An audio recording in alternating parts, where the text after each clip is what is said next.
From Kyle, Texas, it's my dad, Marty Seldom Use Reserve Coleman. And from West Orange, New Jersey, it's Casey the Beef Cregan.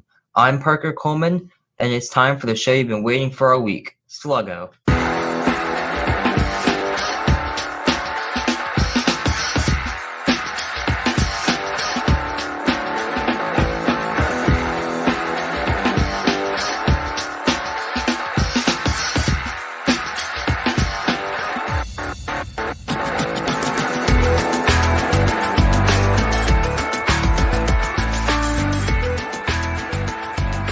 Casey the Beef Cregan. We were introduced by young Parker Coleman, who is officially a high schooler. He's got the badge and everything now. Now, he said you were in West Orange, but somebody told me you were at the Stone Pony. That's good. I love how you come up with a different place every time. I am in boring old West Orange, New Jersey again. Unfortunately, the Stone Pony, where Bruce Springsteen got his start, the famed Stone Pony, is a fantastic venue in Asbury Park, New Jersey, but I unfortunately am not there. So, well, here's the other thing. Only people over 50 would even know what I was talking about, right? And nobody else would really know the Stone Pony or the story. Hey, Casey, we're up to 14,212 views on this puppy. We're averaging just over 1,000 a show. This is our first live show, and I'm hoping we get a slight bump here from the live show. What do you think? yeah, that'd be awesome. And thanks for everybody's patronage to us. We really appreciate it. I actually started a watch party on my Facebook page tonight. We welcome that. And among other things, we welcome people watching us. Thank you for doing so. And it's exciting, man. This is technology thing's great. And we've improved so much over 13 shows. And our Facebook group's been a big help in that. We have 1,081 people in our Facebook college football discussion group. It's loads of fun and discussion. We keep it clean and straight and police, every now and then somebody says or does something, guys will be guys kind of thing. A lot of fun. And there's a t-shirt contest there. We're going to do some picks with Zach Locks Parker, as it says across the bottom of the screen, in about 2 minutes and 12 seconds. But every week we pick 5 games. And if you go 5-0, you're in the hopper for a free t-shirt. One of those Sluggo shirts that Casey and I are not wearing tonight. Poor planning on our part. Poor planning. Definitely poor planning on our part, but it is a lot of fun in there. Lots of articles from all over, all sources, all places.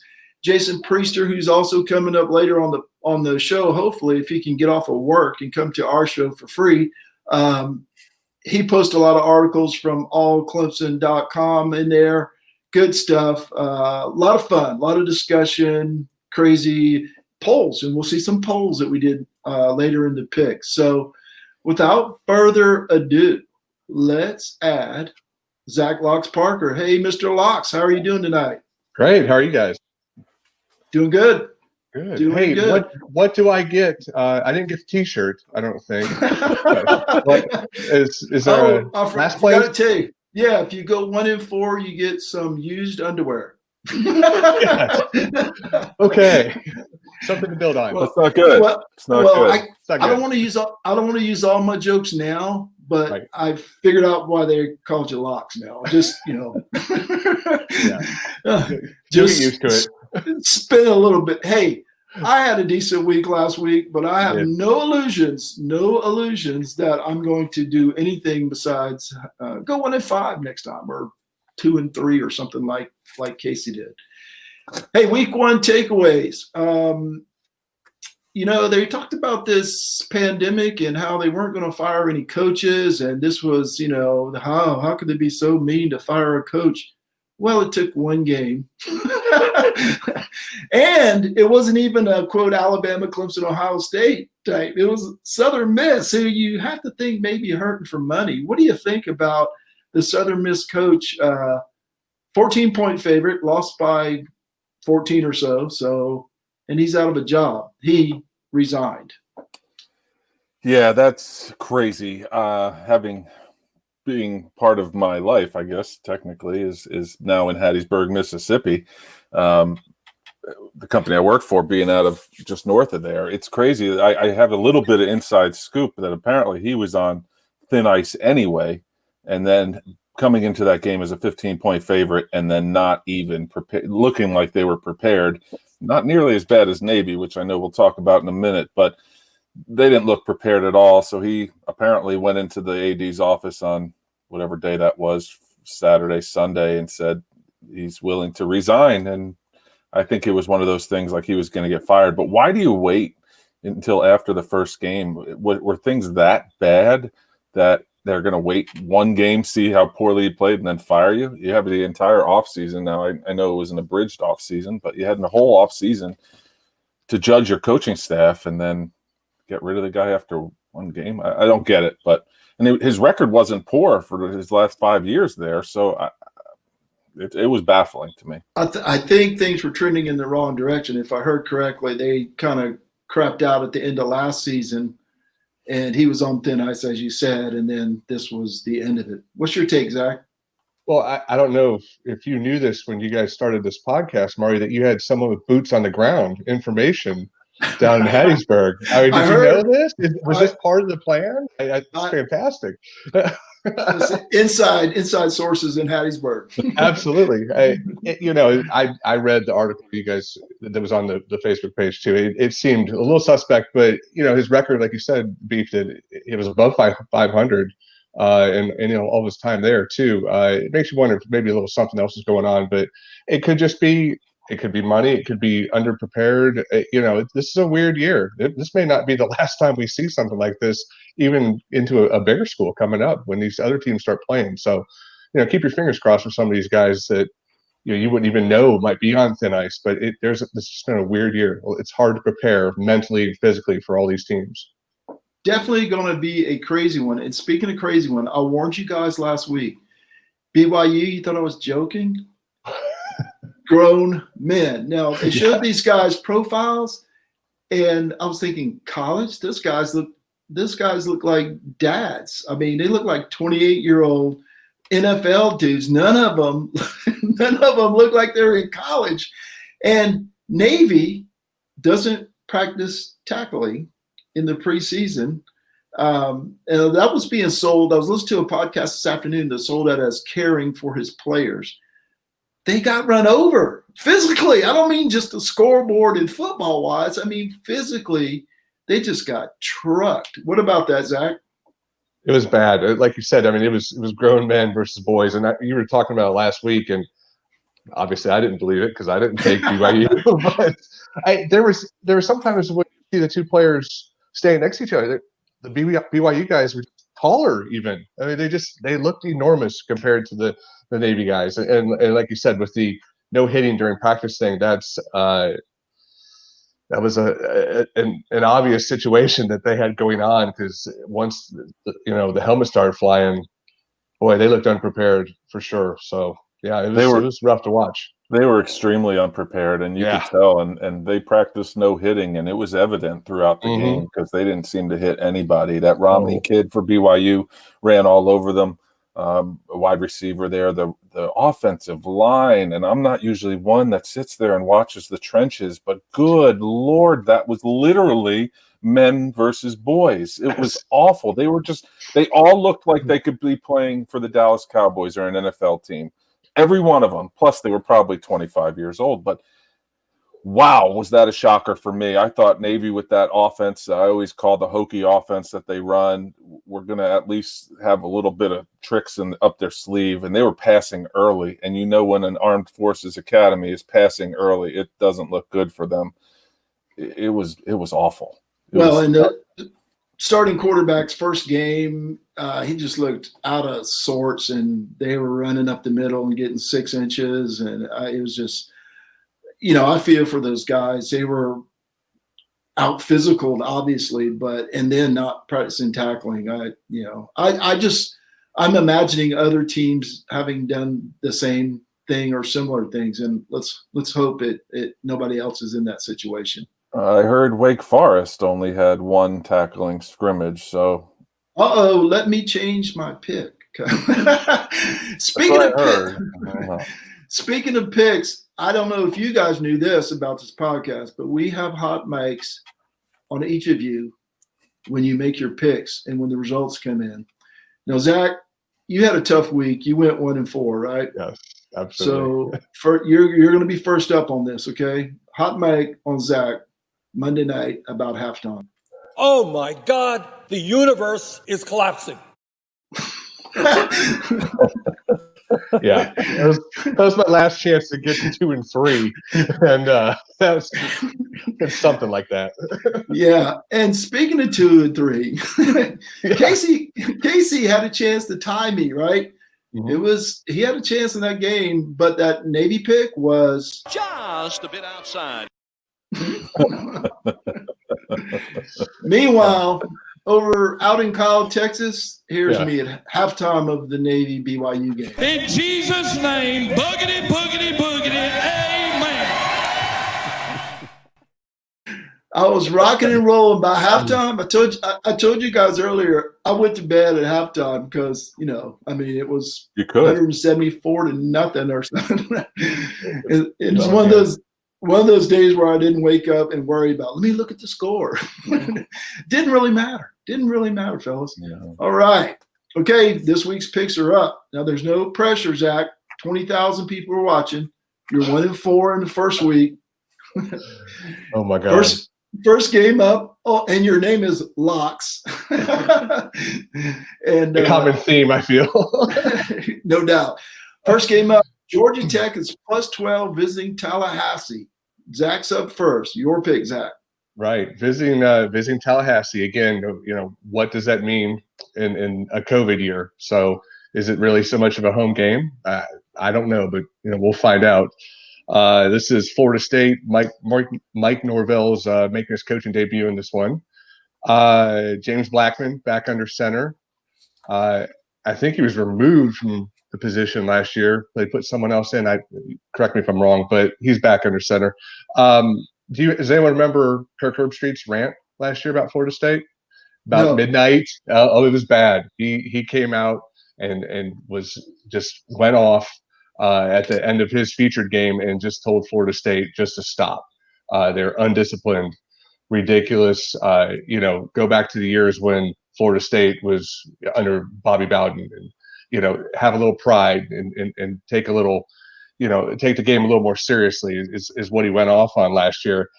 I think it's a tall order in this type of COVID year to come in as the new head coach. Only so many hours you can spend with these kids to turn them around and straighten it out.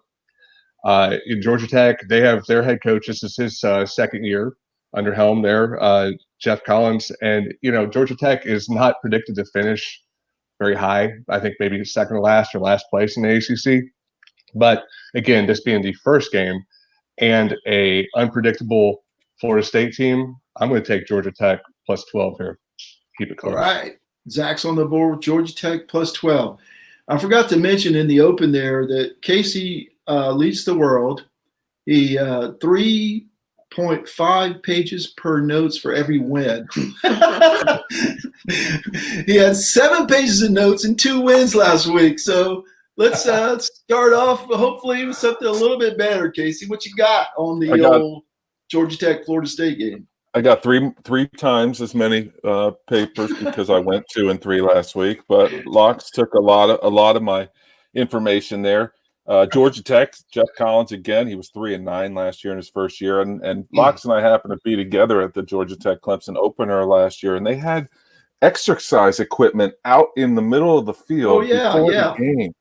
I do remember that. Yeah, it was. I'm going to try to limit my interestings this week, but a note of interest. How about that? They were dead last year in red zone scoring percentage. So Collins literally had to reinvent the wheel, going from that hokey offense, that triple option that where most of the players were recruited for last year. So they do have sophomore James Graham, the quarterback. He's back. Underwhelming numbers, but he can run it too. Obviously, once again, was probably recruited for that triple option attack. They got a very small but scat back receiver in Amarian Brown. I like him, actually. He's a little guy if you can find him. I tend to to go towards these little scat backs. I just love watching them run. You'll hear later with Puka Williams Jr. But then they remind you of yourself? Only the opposite. They're just so little and so cute.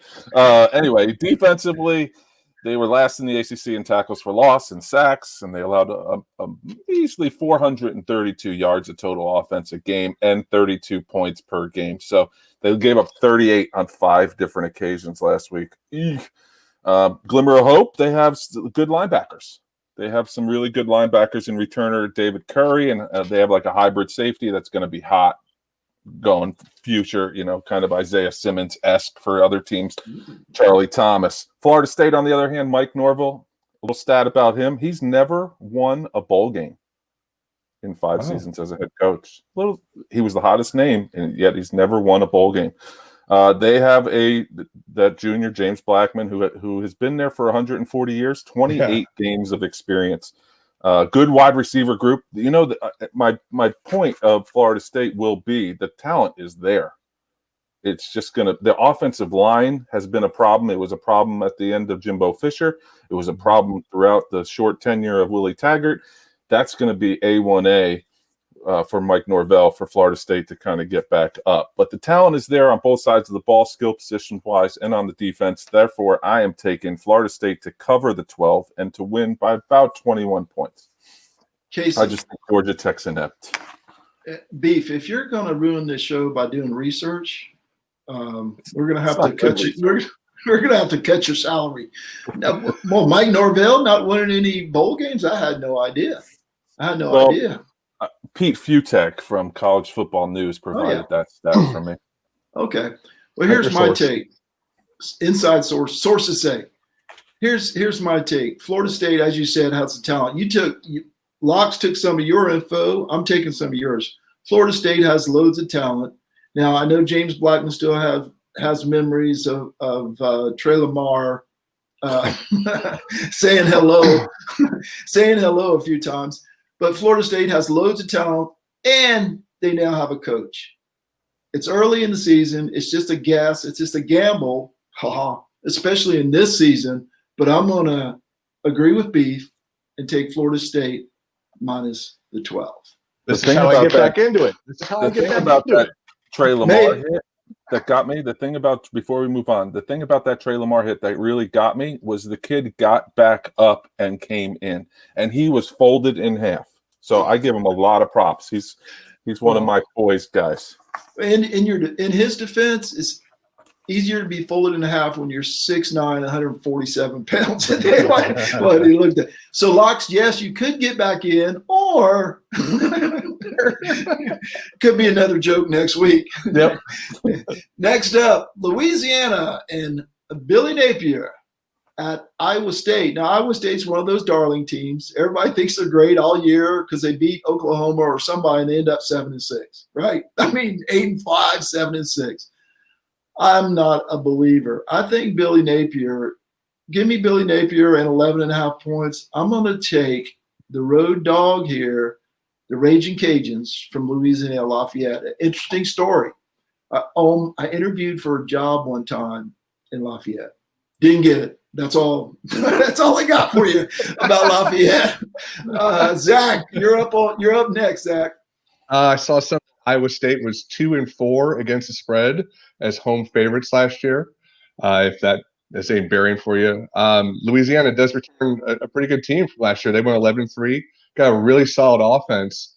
I know we're talking about two different leagues here, but I agree with Marty. I'm going to take Louisiana here to with a plus 11.5. They're going to keep it within. Casey, is it a trio of Raging Cajuns? Why don't we cut the BS and just say yes? But I do have Louisiana cover in the 11.5. I just want to add a little note that said a quote that I read that said the offense for Louisiana was fantastic in 2018 in Napier's first season, and it was almost 1,000 yards better in 2019. So now get ready for it to go through the roof. They were 8th in the nation in yards, 10th in scoring, nearly 500 yards a game, and 38 points per. I don't believe in Iowa State at all. Matt Campbell, the head coach, was one of the hottest names in coaching in his career. He's 26-25. I know he's at Iowa State in the Big 12, but he's 26 and 25. Brock Purdy's back for Iowa State. He's a bright spot for them. He's one of the top probably 5, 6, 7 quarterbacks in the country. And that's about it. That's about all I found on Iowa State. So, yes, I am taking Louisiana to cover that 11.5, and I am not going to give you a score for this one. All right, no score. Cool. And Casey, you're going to be up. You're going to be up first for the next one. Intriguing game here, only because Notre Dame's playing in it, and Chase Bryce makes his Duke debut. Boy, that's hard to say.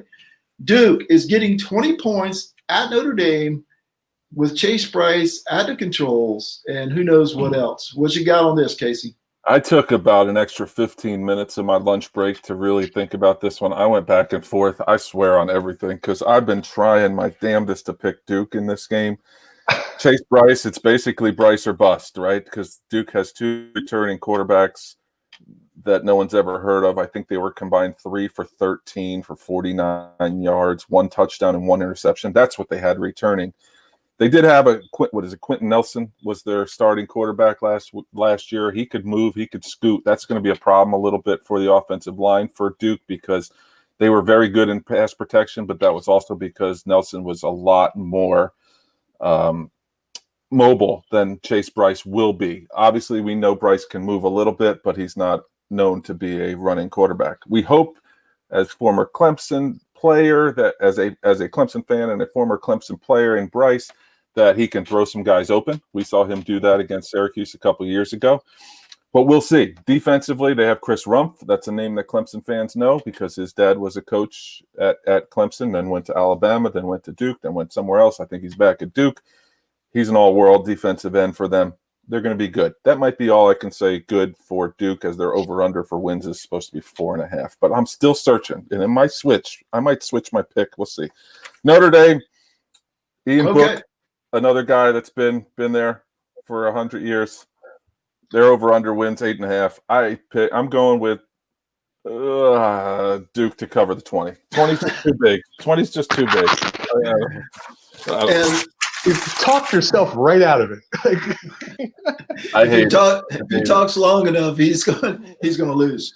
I say that, but the point spread. 2 things about this game gave me cause for pause. The point spread being at 20, because you could easily see 21. Notre Dame went in 35-14 or something like that. So that gave me a little cause. I was hoping it would jump up a little bit. It didn't do it. At post time, it was 20 points when you had to get the picks in or the spreads in for these games. The other thing that gives me pause is my dentist is a Notre Dame graduate. I had a root canal about 3 days after Clemson beat him in the playoff, and he had a big smile on his face that day. Really good guy. He told me about 3 years ago, Ian Book is the guy. And then after Trevor lit him up with Justin Ross and the boys, he's like, man, you guys got a quarterback. We need one.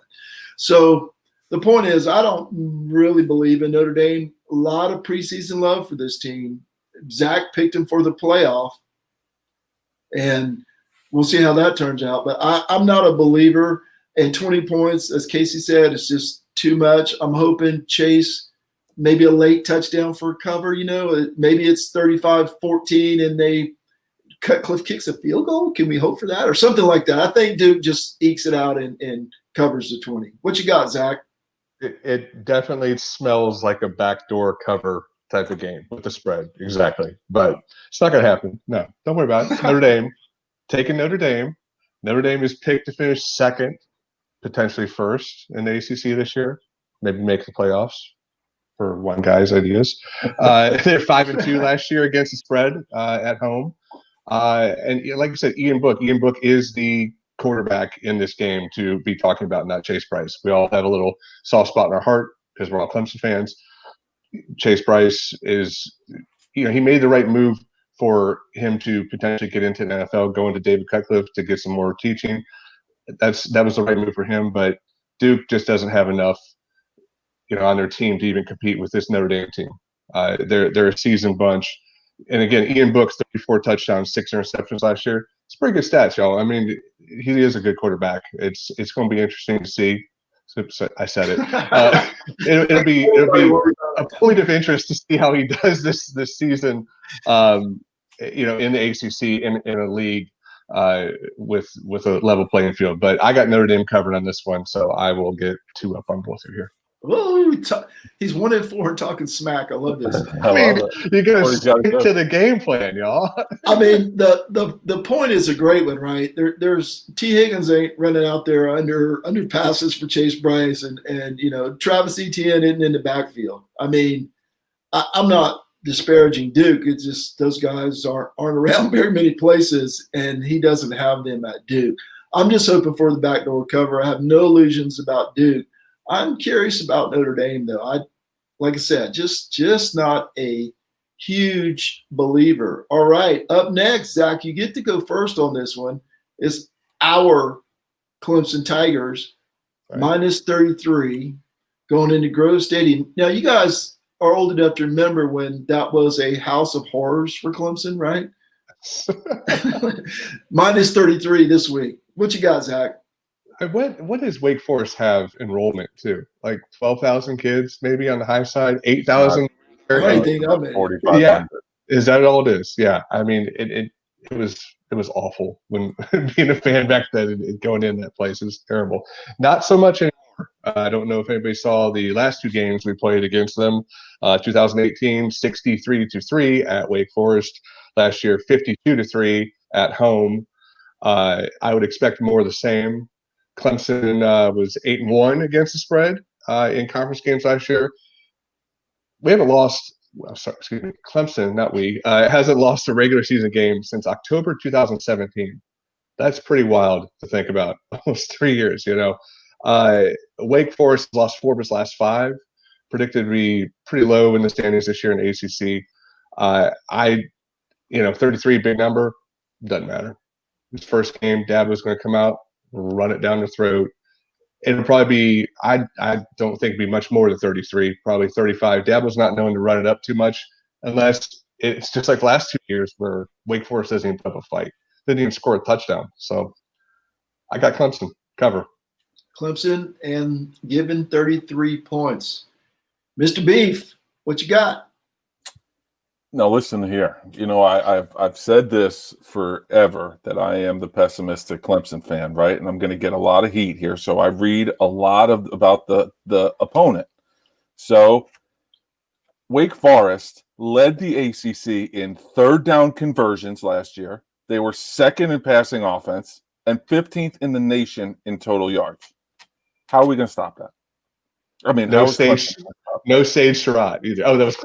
Oh wait, I'm sorry. Sam Hartman is a bright spot for them. I don't think he's the answer against Clemson this year. They got a couple wide receivers, but they're breaking in all new guys. Really, they got a couple big-bodied guys that are 6'2", 200 pounds.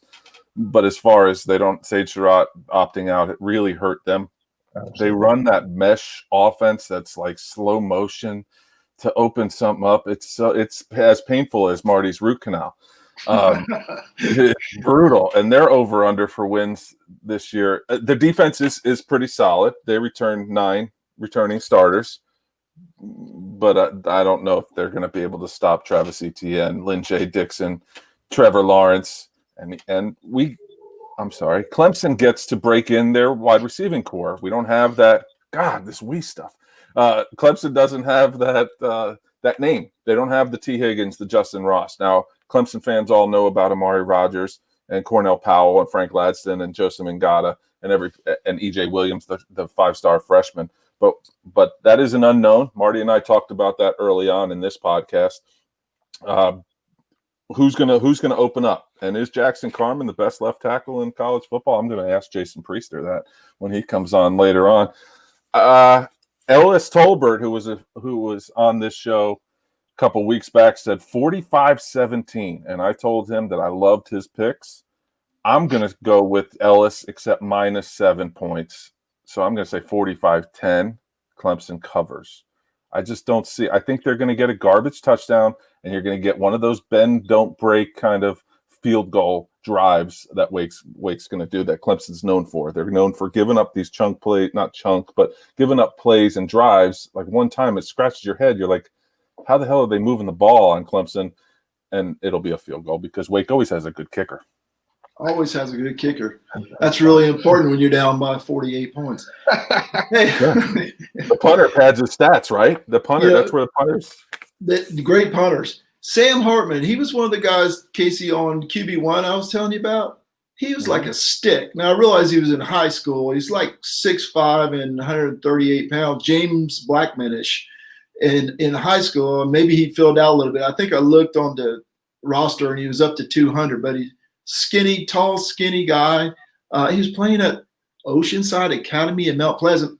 I'm from Charleston. I never heard of the place. It's one of those like IMG. His dad actually is the coach and trying to start an IMG type product there. And the year before he got there, they lost every game like 68-0, and just it was really weird. But anyway, on to Wake Forest. This is purely a point spread play for me. Clemson could name their score if they want to. My question is Dabo going to risk Travis Etienne in the second quarter of the first game in a COVID season? And okay, Lin J could go ahead and get 150 yards himself. So who knows? I could be totally wrong here, but I also could see this game being 42-10, right?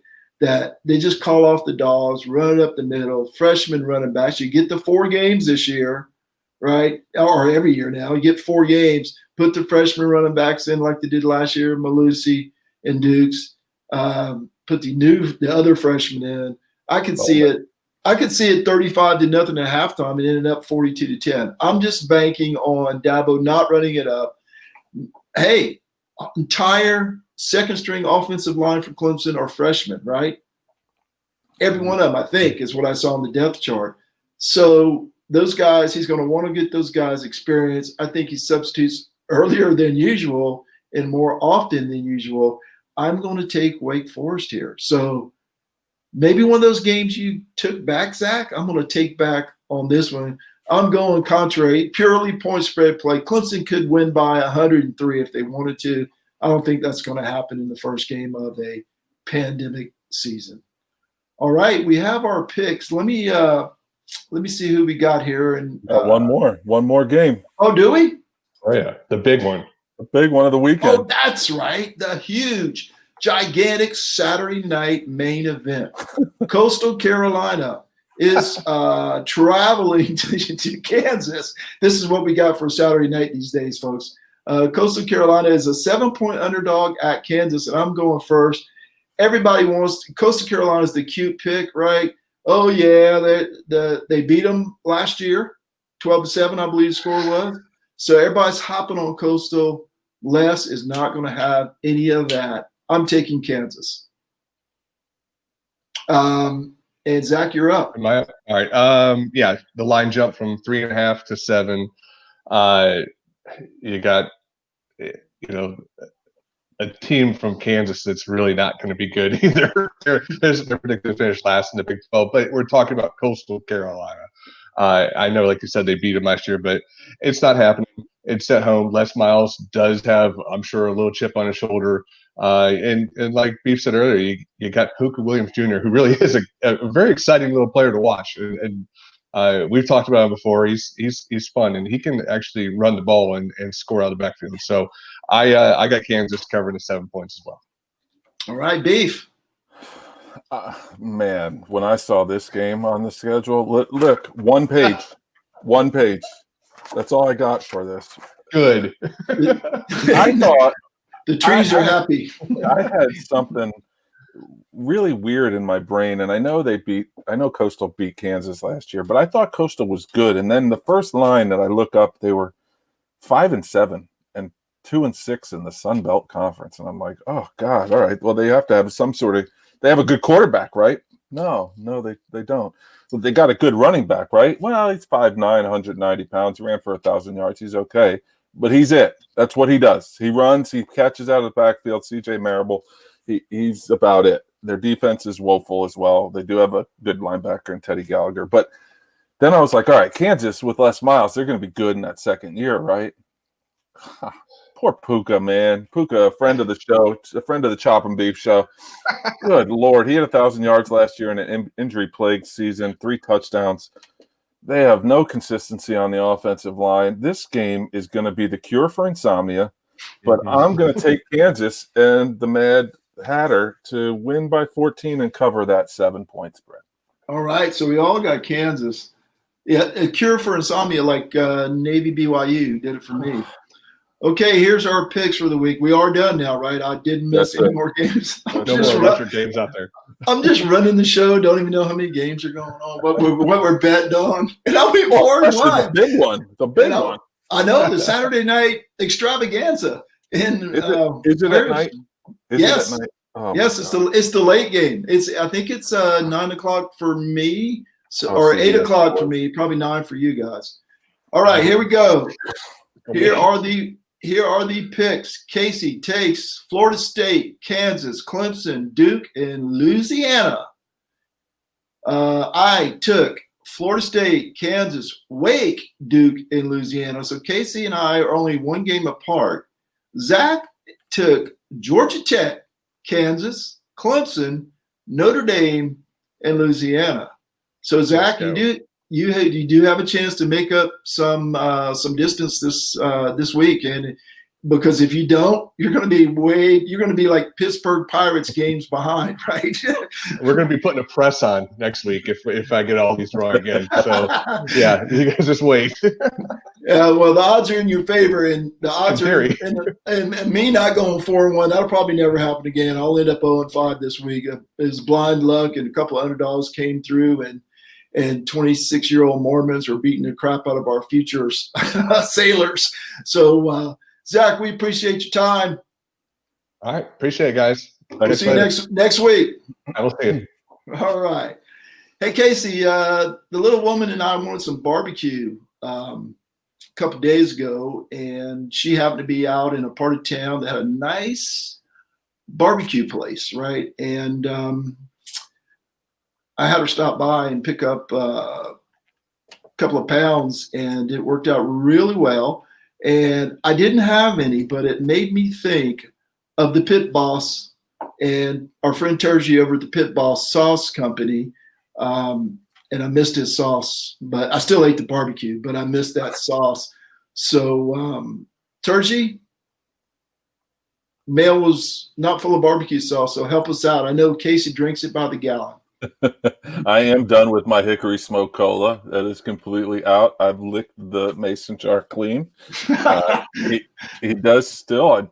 The bidding might be over, but he did have a for charity bid on eBay going. I put it on the discussion board page last week.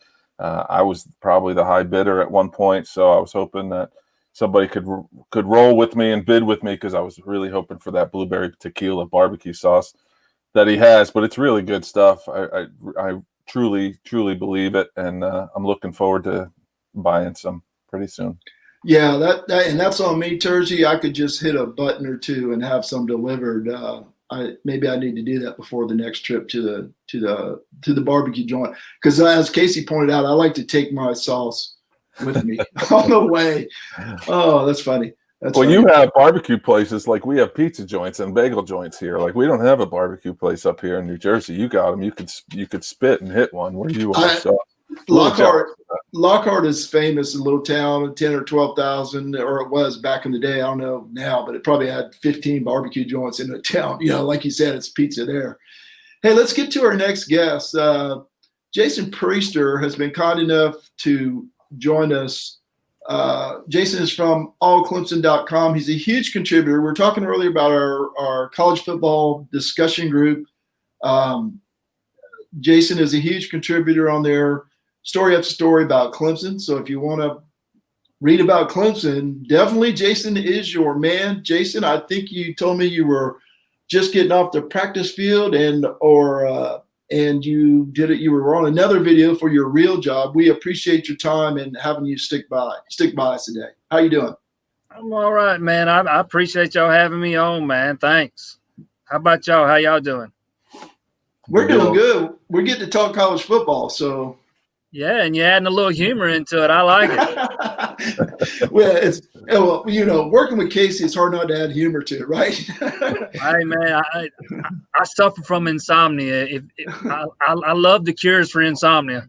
Well, we're a game week though, Jason, so we're excited, man. I mean, we're actually talking about real football, and Marty and I make no bones about it that we are Clemson guys, and we both went to Clemson, graduated from Clemson. Locks, who we have for doing some of our picks, is my college roommate at Clemson. So as much as we're trying not to be Clemson centric, this is what we are right now, and it's great. And so we're really happy to have you, and thanks for coming on with us. Oh yeah, man. Anytime. I'm happy to be here. All right. So tell us about All Clemson. The thing is, when I first saw that website name, I wondered it. This is how brainwashed I am, a Dabo guy, right? I was thinking, All In Clemson? Is it All In? It's got to be All In, right? I typed it that way 6 times before I got it right. So tell us about allclemson.com. That's actually where the name came from. All In, All Clemson. It's it's the Clemson Sports Illustrated. It's Sports Illustrated Clemson platform. Zach Lentz is the publisher. Brad Sinka from WCCP 105.5 The Roar. He's the editor, a big time contributor there. I'm just glad they brought me on board beginning of the year and have let me learn from them. Those are 2 pretty good writers. Zach won Sportscaster of the Year award here 2 or 3 years ago. I just feel lucky to be able to learn from them. Plus, I get the added privilege of covering the team I root for, which isn't always easy because I catch a lot of grief from some fans. They don't like some of the things I write sometimes, but I got to tell it like it is. I got to call it like I see it. Let's put it like that. Well, our show that we've got the least views on was we had Dan Hope from Ohio State on. Now, I know Dan's a great guy. I used to work with Brian, as a matter of fact. And he's a great writer, very knowledgeable about college football, but Clemson fans don't want to hear about college football. They want to hear about Clemson. So you've got the perfect venue for that. And Brad is a super guy. I did several years ago, I did a podcast with him and Brandon Rink when they were at Orange and White. Super guy. Ask him how Al Golden's doing. That was his favorite coach. Mine is Manny Diaz. His was Al Golden. We were competing to see who can get the coach fired quickest at Miami. We talked a little earlier with Zach about the takeaways from week 1, whatever they may be. My takeaway was Brigham Young has a bunch of grown men out there, like 26-year-old guys, versus future Navy sailors. But what was your takeaways, if any, from week 1? Well, I got to admit, I was out of town all weekend on the river up in Virginia. I was out of civilization. So I really only saw the one game, Navy and BYU. And my takeaway was how Navy got pushed around. I know they didn't do a lot of live work, during fall camp and all that stuff, but still, you don't usually see Navy get pushed around. Even when they lose football games, they don't get beat up like that. That's what really stood out to me. And that's the thing too: is BYU really good or is Navy bad? I don't know. Week 1, we don't know those answers. So. But you didn't miss much otherwise in the college football world. It was 49-0 and 52-3 and that kind of thing. So yeah, you really didn't miss much. If you're going to take a week off, that was the week to do it. I think you're going to be plenty busy here in the near future. Now we could sit here all day and talk about how great Clemson is, and I'm sure we see it every day on the website, we see it every day in the Facebook group. But I wanted to, and I don't know what Casey's going to ask you, but I wanted to talk about the concerns about this Clemson team. I mentioned earlier, and I don't know if you were listening or not, but I mentioned earlier that the entire second string offensive line appear to be freshmen, either redshirt or in some cases, I don't know if there are any true freshmen there or not. The defensive backs, we know there's a huge amount of loss there of experience. So I wanted to hear about, what do you think the biggest concern for this Clemson team is heading into the 2020 season?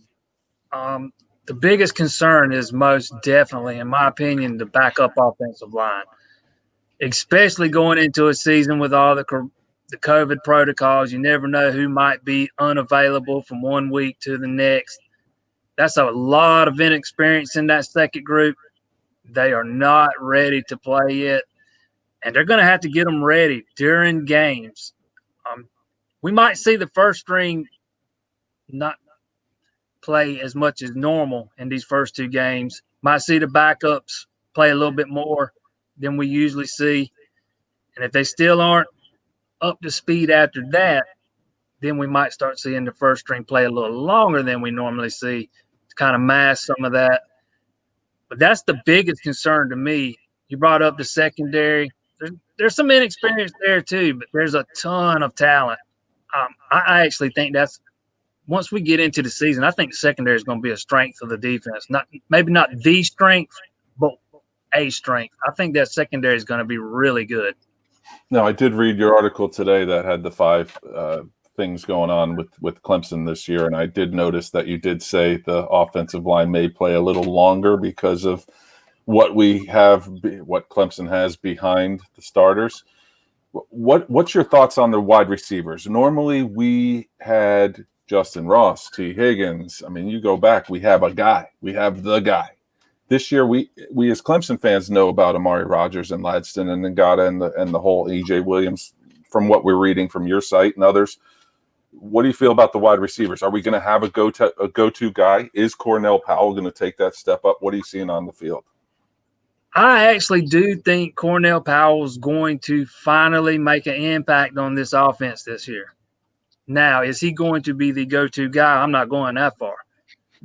I actually think Ladson will develop into that go-to guy over there on the boundary side. I know that's not where he's listed on the depth chart right now.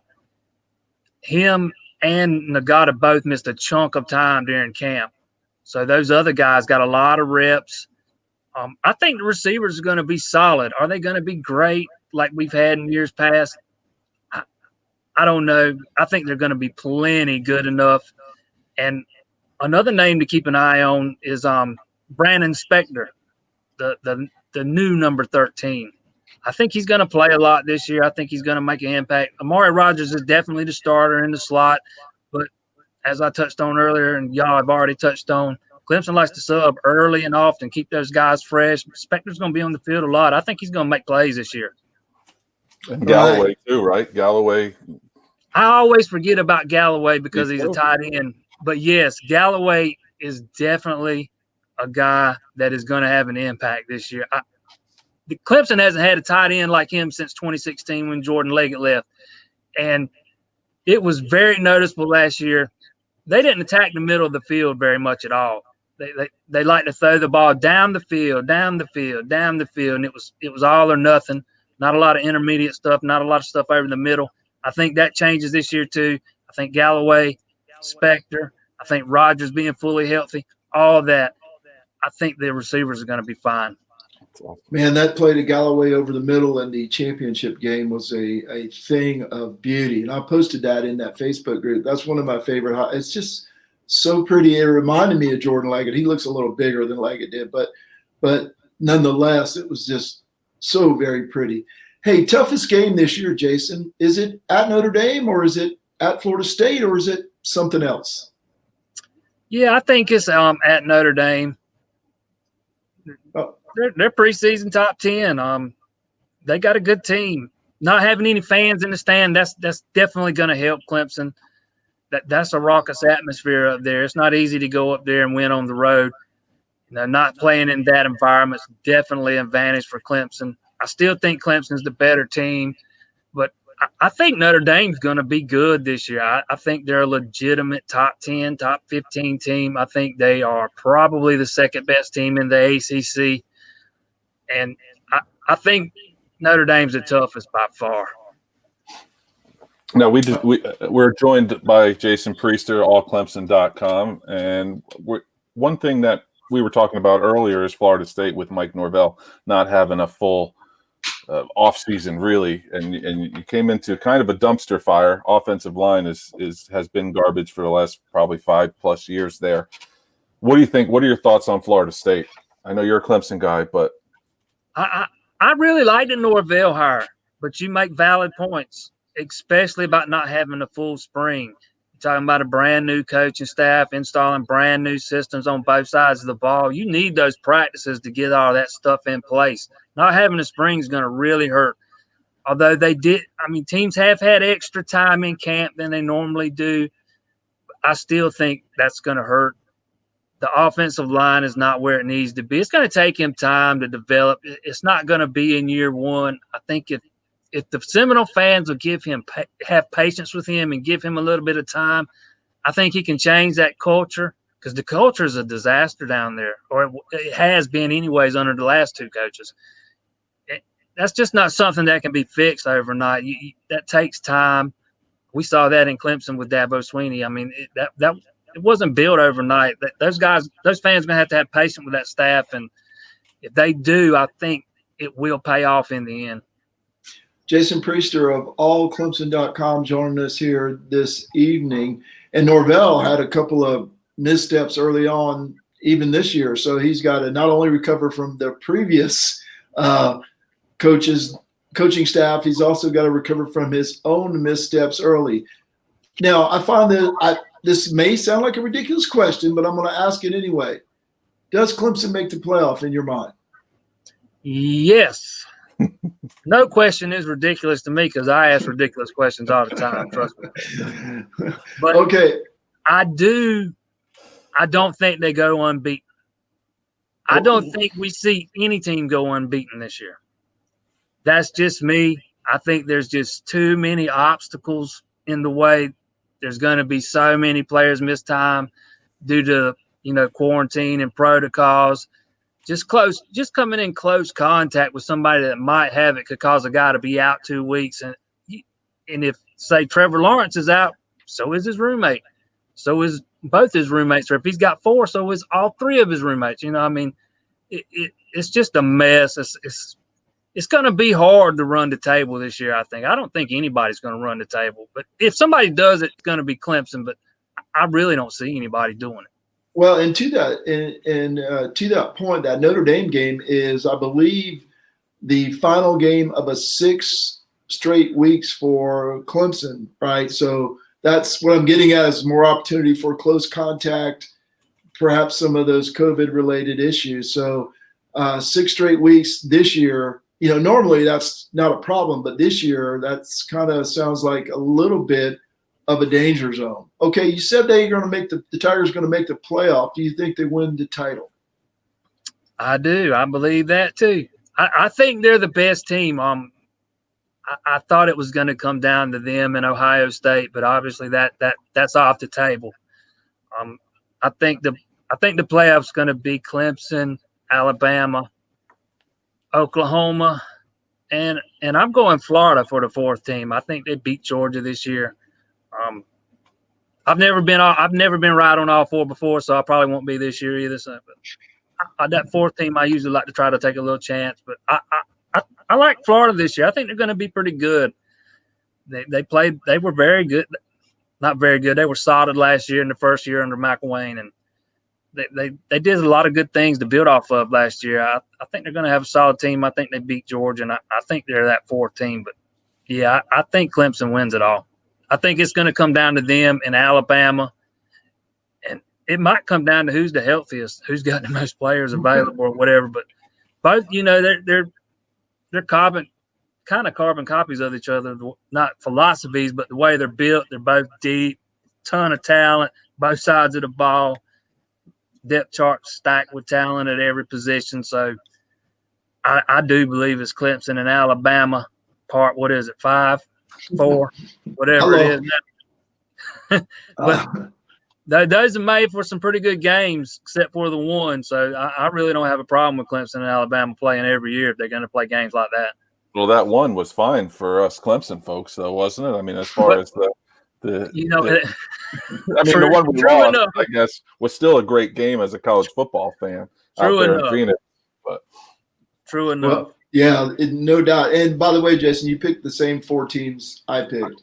to go to the playoff. So we're riding together, ride or die, man, ride or die. So I'm not the only one jumping on that Gator bandwagon. Well, the only reason I changed from Georgia to Florida because of the Wake Forest quarterback. It's complicated, man. Well, I didn't have Florida in originally either. I had to change it after the opt-outs. I originally had Clemson, Alabama, Ohio State, and with my reach pick, I took Oregon, but I had to change it, and I went with Florida. So. Okay, Jason Priester of allclemson.com. This is the final question from me, Jason. Obviously, Clemson is a 33-point favorite on Saturday. Casey and Locks took Clemson to cover that 33 points. I took Wake just because of the scenario. You and I are right on. I'm thinking that offensive line is going to be out of there early in the second quarter, and there's going to be 5 freshmen lined up learning how to play college football, and maybe that'll hold the score to something. It could be 35-0 at halftime, but I think a lot of young guys are going to play. Whether it's he's not going to have Travis in there in the late in the third quarter of a 42-0 game. Probably not even Lynn J. Same thing, at the quarterback position. So I went with Wade just because it was 33 points. What's your prediction for Saturday? I think I got it 42-6. It's going to come down to where on that. There's always that one drive Clemson gives up that is very uncharacteristic of them. They either give up a 10-play, 80-yard touchdown drive. If they give up the touchdown drive, Clemson won't cover. If they hold them to a field goal, they'll cover. I had it 42-6. I got them covering. But speaking of Lynn J. Dixon, I don't even know if he might not even play in this game. He's been banged up. It depends on if they need him or not. Tony Elliott might rest him, and we might see a lot of Darian Rencher and Mikey Dukes and Chaz Malusi in this game. Okay. I'm like you. I don't think we see a whole lot of ETN either. We should have got that information before we made the picks. Well, that's what I was going to ask next, and as my final question is, what do you know or see that maybe you haven't published yet, or if you, obviously you want to do that first, but who's hurt and who are we going to be missing and not seeing from the Clemson side? Anybody? I don't. Dabo Swinney said today they might not know that till Saturday afternoon early, because they test on Mondays, Wednesdays, and Fridays, so they got to take the test Friday. Won't get the results back till Monday morning. Saturday morning. So they won't put out their list of who's unavailable until Saturday. But right now, the only 2 that I'm aware of is Lynn J. Dixon. I think he could play if needed. He's been banged up, though, this last part of camp. And the defensive tackle, the sophomore, Ruka Rojo, is that how you say his name? He's been battling a wrist injury. I don't think he's going to be available in this one. But outside of that, I don't think there are any injuries that's going to keep anybody from playing. That doesn't mean they won't hold guys as a precaution, but I think those are the only 2. Remember back in the old days where we worried about drug testing? Now we got to worry about COVID testing every single day. Jason Priester, allclemson.com. Jason, thank you so much for your time. We know you had a busy day. Your schedule got kind of jumbled up, but hey, boss comes first. You got to pay the bill. So we're just glad you were able to stop by and spend a few minutes with us. Thank you very much. Man. Anytime, man. I appreciate y'all having me on. I love what y'all do here. All right. Have a good one. Thanks, Jason. All right, Casey. For our first live show, I don't think that was too bad. We did okay. I'm still trying to figure out this system here, this StreamYard. We'll get it. Had no idea 2 days ago how to even work it. So we're lucky we got what we got and we went live, and poor Zach Parker probably has no fingernails left, but he's a good guy and he plays along. So it was a good show, a good first show, man. Really glad to have Jason Priester too. I've listened to him, I've read him, so it was nice to have him on the show, kind of pick his brain. Someone that's really inside, like Dan Hope, but I don't know. People didn't like having Dan Hope on or something. I don't know. I don't know what the deal was. They just didn't like that OSU with the little T in front of it. All right, Casey. I'm good. I was going to say we have Ohio State people now in the discussion board, so maybe we'll get Dan back on towards the end of the year. And South Carolina people, thank you for mentioning. We have a growth. Obviously it's mostly Clemson because that's who covers or follows Southern Reserve on Facebook. But we have some Ohio State fans. We have some South Carolina fans that are making some cackling noises every now and then in the Facebook group.